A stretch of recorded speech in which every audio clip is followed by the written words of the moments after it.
Do you remember when Wall-E came out and some people wish the whole movie was like its first act? Well, someone made that movie.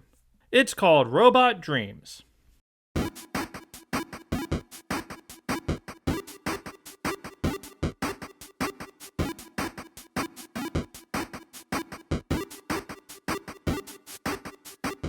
A quick programming note. This first section is going to be spoiler-free for those who are curious and haven't seen it yet. And in the later parts, I'm gonna spoil the heck out of it. Go watch this movie, it's currently on Hulu. Anyway, Robot Dreams is a 2023 animated film about a lonely dog in 1980s New York who orders a robot buddy off the TV. The two become the most adorable BFFs ever until one day the two get separated. Will dog and robot reunite once again? We shall see. One of the most interesting aspects of this film is that it's entirely dialogue-free. The story is told entirely through their actions, facial expressions, and visual direction. Don't worry, there is music and sound effects and vocal reactions. It's not a silent film. Think Wall-E or Wallace and Gromit. The film does a fantastic job of conveying the characters' emotions, their struggles, their inner wants and needs, without uttering a single word.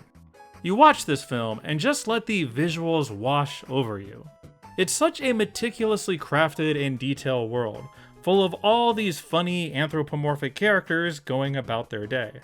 I have seen this film at least 7 or 8 times, and still find background details and gags that I missed. This dialogue-free approach really enables you to put yourself in the character's shoes. Without specifics, it's easy to fill in some of those gaps with your own personal feelings and experiences. You can't help but project yourself onto them. I think everyone has had the experience of a lonely night, sitting alone watching TV and eating a microwavable meal. You might remember your first time walking through the big city or going to the beach.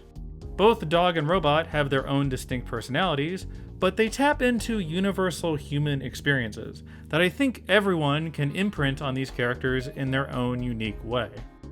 This is especially true for the reading of dog and robot's relationship. This film is, at its core, a love story, but one without any actual romance. The text of this film is that dog and robot are best friends, and that's it. However, one's relationship with a robot is, by its nature, different than traditional friends, in that your robot lives with you. You take care of your robot, it takes care of you.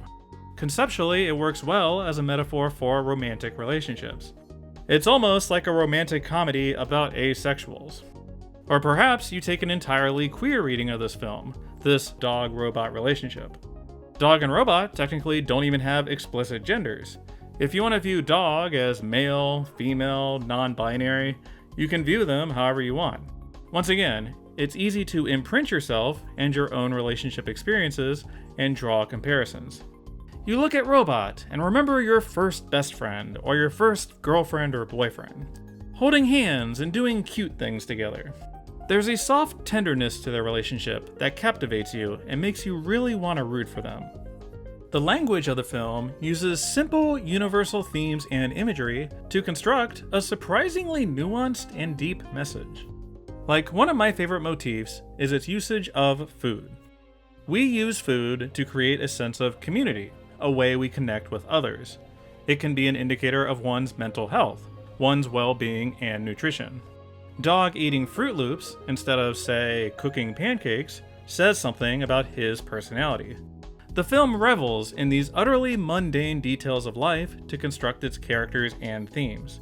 A breezy, feel-good party song like September is somehow transformed into something deeply profound and moving. That said, despite its mundanity, Robot Dreams is a pretty weird film structurally. If you require a lot of plot in your movies, this might be a sticking point. Robot Dreams is most definitely a vibes movie, in that it's more interested in emotionality and constructing a character arc rather than pushing the story forward. It's full of little 4 or 5 minute vignettes to convey something about the character's mental state. Act 2 in particular is really long. I just gotta warn you in advance. It takes up the large majority of the film. But I think that's a necessary evil. The story it's telling doesn't work without a longer second act. It's essential that it creates that tangible sense of longing, that we painstakingly go through each progressing emotion with the characters. They don't skip any steps, we really go through it with them. Every gut punch to the characters hits the audience twice as hard. This is also a film I don't recommend trying to plot logic your way through. CinemaSins people, get out of here. The main obstacle of the conflict is definitely on the flimsy side. Almost frustratingly so. If you're one of those, why didn't the character do this people, it might drive you a little crazy. I like to think of Robot Dreams more like a fable, akin to a classic Disney film or fairy tale. It's the story of the fox and the hound, the tortoise and the hare, the dog and the robot. Plot minimalism is the name of the game here. The film is all about getting at those fundamental human truths, an overarching message. So every sequence is in support of that message. It's not interested in justifying its plot. I compared it to WALL-E earlier, but what it most reminds me of is the Peanuts. This is such a Peanuts-esque film. It's like, what if Charlie Brown got a robot friend? The movie. Dog is such a lovable loser. His struggle to do simple things, his anxieties and insecurities. But what Peanuts always did so well was use these simple child characters and situations to demonstrate something about the human condition. And Robot Dreams is the exact same way. It lures you in with funny animals dancing on roller skates and leaves you questioning your own life choices. I can't say enough nice things about Robot Dreams. I think it's one of the most interesting and charming animated films of the last decade, and has quickly become one of my all-time favorites. Hollywood just doesn't make this kind of animated film anymore. Not just the 2D aspect, but the emotional maturity and wisdom of its themes. I think kids will still enjoy this, but its core message will resonate much more with adults. Yes, it's one of those. I will also say that this film hits some people harder than others. The two most common reactions to Robot Dreams are, "Aw, that was cute," and "I am ruined forever." So you have been warned. If you have a Hulu subscription, I really recommend checking it out. Find out which category you're in. This ends the spoiler-free part of this review. Please go watch the movie. I'm gonna talk dog and robot spoilers now.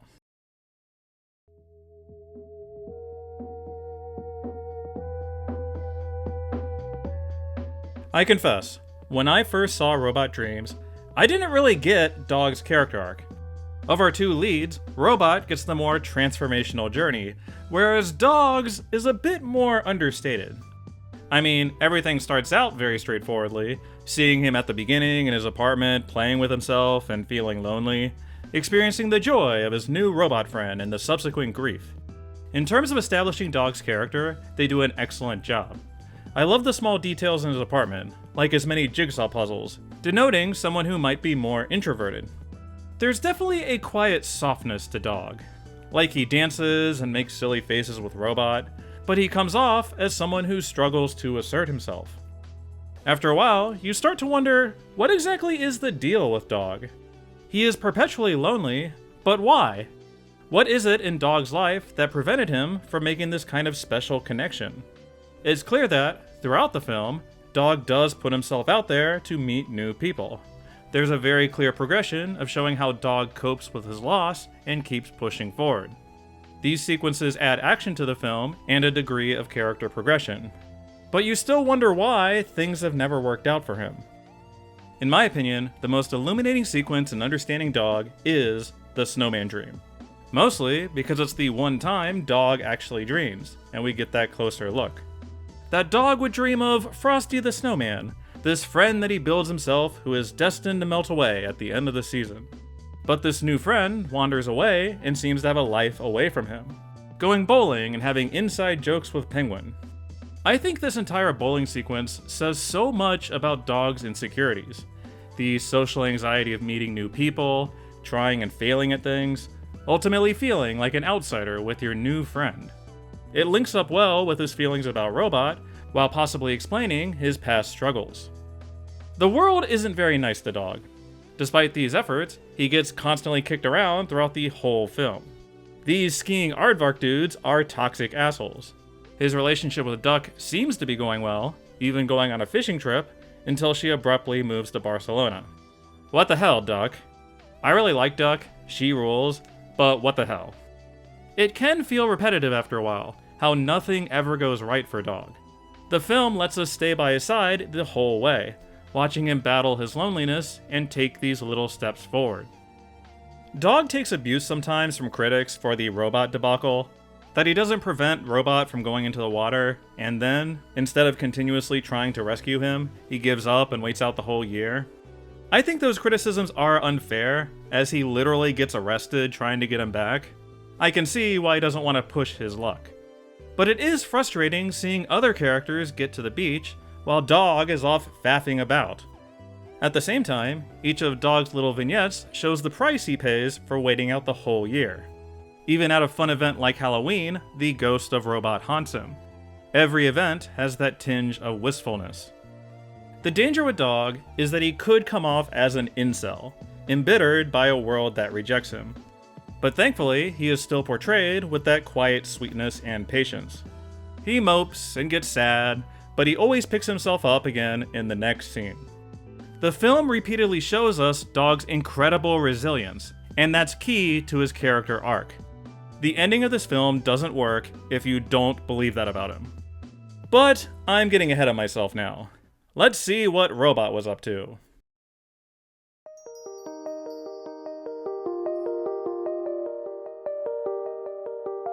Overall, Robot's journey is much more surreal compared to Dog, but is ironically cleaner and more straightforward. At the beginning, Robot represents the purity and innocence of a new relationship. And over the course of a year, he gets a thorough education about the nature of our world. There's this interesting moment in Act 1 where he sees another robot who is unhappy and mistreated by his family. This does feel a little out of place, in that this is not an Asimov-esque sci-fi film about the humanity of robots. Robot Dreams matter-of-factly treats him as a person. There is no explicit social stigma about this dog-robot relationship. Of course Robot has a soul, according to this film. That said, clearly the world does not consider Robot a person, leaving him on the beach and junking him at the end of Act 2. This moment is a bit of a swerve, implying a different kind of film, but it does foreshadow some of the darkness ahead. There's a nice balance to Dog and Robot's journeys, how Dog gets the mundane slice of life, while Robot goes through a journey of dreams. Each of his 3 dream sequences build on each other well, creating an extra level of dramatic irony that the audience can easily follow along with. The rabbits, for example, provide our first big gut punch of the film, suckering us in with this pretty implausible solution of feeding him oil, seeing Robot happily go back to Dog, and then bam, all a dream. They're cutting off his leg. It's such a clever plot device, how they have provided an obvious and blatant visual indicator for the next dream sequence. We can watch Robot explore his own insecurities of Dog moving on without him, with the full knowledge that this is entirely in his head. Wow, so existential. Then, in the third dream, they don't even pretend to hide it. Like, holy cow, he's literally trying to exit the film. And now we're in The Wizard of Oz. Wait a minute, is Robot on drugs? Is this like the poppy field in that movie? I really like the parallel that both Robot and Dog dream of pop culture references. Very true to the relatable ethos of this film. The biggest danger with Robot is that his story could become too depressing to sit through. I mean, Robot literally loses a leg, gets frozen under a foot of snow, and gets brutally murdered in a junkyard. Dog's storyline is already a wonderland of melancholy. Where is our Act 2 reprieve? Thankfully, Robot is the purest boy ever, and smiles his way through most of it. He has that optimistic, Pollyanna-esque spirit. The film also smartly staggers its depressing moments, inserting something upbeat to break up the melancholy. After the first gut punch, Robot happily enjoys seeing snow for the first time. After the second dream collapses, the third dream provides a super fun and colorful Busby Berkeley number to enjoy. After that one collapses, he gets to connect with a family of birds. They're definitely jerking the audience around emotionally, but Act 2 has just enough moments of joy to avoid becoming a giant drag. Speaking of those birds, I consider this the true turning point of Robot Dreams. Yes, Robot is about to get junked by that gator family in a dark reprise of that earlier dance sequence. That is certainly a key transformational point in the narrative. But here's where the film tips its hand as to where this story is going. How Robot makes such a connection with this family of birds, this youngest in particular. It's demonstrating how Robot is evolving from the childlike innocent to becoming more like Dog, using his experience and knowledge to guide someone else. Then, as all hatchlings do, they inevitably have to leave the nest. The film is showing how Robot intrinsically understands this, and this has huge ramifications on the ending. I honestly don't believe the ending works without this sequence preparing the audience in advance. It's one of the most important in the whole film.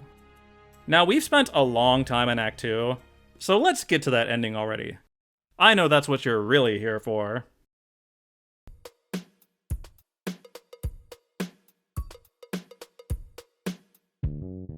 Like all great romantic comedies, the rival must arrive to create a love triangle and have the audience question if our couple will get back together. With Rascal, I love what a point of contrast he is to Dog, the total opposite in every respect. Dog rides the subway, Rascal drives. Dog eats cereal and junk food, Rascal cooks. Dog likes music and video games, Rascal enjoys baseball and is handy with tools. Dog is never shown working, Rascal is this building superintendent. He comes off as a bit older, like the difference between someone 25 and 35.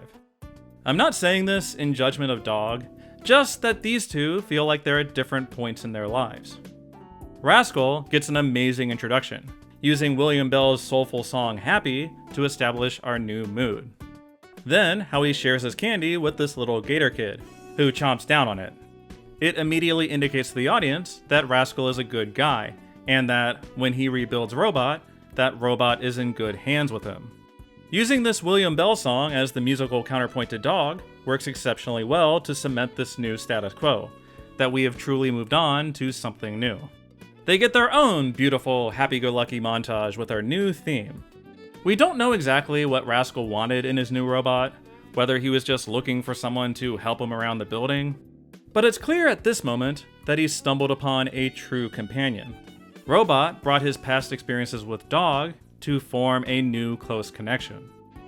In small and subtle ways, the film starts to pull away from Dog in Act 3. Oh sure, we still follow his journey as he discovers Robot missing at the beach and attempts to move on, but Dog starts feeling more like the B-plot than a co-protagonist. Like, think about it. This moment is the last time we ever see Dog's apartment, after he returns from the beach without Robot. Once we arrive at Rascal's and are welcomed home, we never go back to Dog's place. We, the audience, no longer live with Dog anymore. We are viewing Dog from a distance, much like Robot. I think that's why Dog's character arc confused me initially. Since he opens the story, you'd think that is primarily his main character journey. But Robot grasps it away from him in the second half. Robot gets all the important decisions at the end, not Dog. The robot, ironically, has all the agency. We see Dog eventually moves on and buys a new robot tin. I like the idea thematically that he buys this half-price floor model, picking someone who has already been repeatedly passed over by society. I also like how Dog calls back to the old hits, like sharing a meal together on the 4th of July, going to the beach, except this time taking precautions to spray his robot buddy with oil and keeping him out of the water. The film is making it abundantly clear that Dog is now older and wiser and not making some of the same mistakes as before. It's a really beautiful portrayal of the foibles of our youth when it comes to relationships. That maybe Dog wasn't ready for this relationship with Robot. He fumbled the bag by not thoroughly reading the manual. It happens. But as you mature, you learn from your mistakes and become a better partner. My biggest gripe with Dog's arc is that sense of distance, that we don't get a closer examination of his relationship with Tin. Even Dog's decision to truly move on, to buy a new robot, isn't played as an especially big breakthrough for him. This is a big deal after what he's gone through. Underselling this moment feels like another indicator that the film is starting to say goodbye to Dog. And then we come to the ending. Oh boy. I think it's a testament to how excellent Act 1 is, that the audience wants Robot to reunite with Dog this badly. That when Robot looks down and sees him on the street, we need him to run down there and do the traditional romantic comedy cliches. This sequence is so classic Hollywood, with our romantic hero running desperately through the streets to find his true love before it's too late. We've been waiting the entire second act for this moment, this wish fulfillment, only to hit us with one final gut punch, one final Robot dream. You know, this was much easier to see coming when Robot only had one leg. Instead, Robot gives Dog one last dance, one final reprise of September. Like the characters, we want to bask in the warm glow of these memories. But Robot suddenly realizes that he and Dog have fundamentally changed, that time has marched onward. Robot lives with Rascal now. Dog is with Tin. They're robots. They're basically in committed monogamous relationships. My favorite shot in the entire film is that moment when Robot looks down at his new body, his new replacement leg. How his hand moves from Rascal's favorites to Robot's favorites. It's such a beautiful metaphor for how the passage of time changes us, and how we continue holding our memories close to our heart. That Rascal isn't overriding those old memories, they still remain a core part of who Robot is now. This is such amazing film language, how they so clearly convey all these feelings without having to say a word. The common perception is that Robot Dreams has a sad or bittersweet ending, that Robot hides himself away and doesn't reveal himself, that we were denied this moment. But I'm gonna push back on that. I think this is a happy ending, in that both characters have grown and found happiness in their own way. This ending is a validation and celebration of their individual character growth. Obviously, Robot, after going through hell and back, gains companionship with Rascal. Robot is able to shed his past insecurities and let Dog go, while retaining their joyful memories together and being changed by them. And Dog, who struggled and failed repeatedly and never gave up, is building a new life with Tin. When he emerges from the shadow of that awning and Tin starts a new dance with him, you understand that Dog is going to be okay in the end. He's older and wiser and choosing to keep moving forward.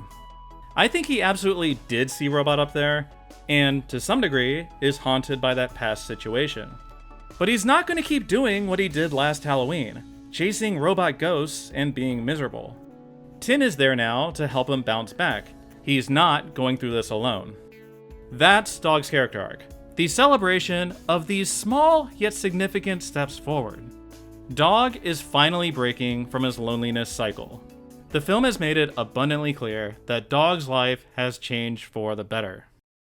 Robot Dreams is fundamentally a movie about the passage of time, our memories, and how we look backwards. That's why the film is set in the 1980s, to live in that prior world. I think that's why the Twin Towers are featured so prominently in this film, that icon of a time we cannot return to. And in an eerie parallel, that's why September is the perfect theme for this film. It's inherently a nostalgic song, that "Do you remember the 21st night of September?" Or, in a later verse, "Now December found the love we shared in September." A song always looking back fondly to that last day of summer. I really like that, for such a nostalgic film, one so focused on memories and dreams, that they leave us with such a forward-facing message. We'll hold the 21st night of September with us forever, much like Robot. But we can't remain frozen. We have to keep moving forward. I don't think of Robot Dreams as a smart movie. I think it is very wise. It packages a very easy and relatable story and delivers a message that the audience might not want, but what it definitely needs. I'll never hear the song September the same way again.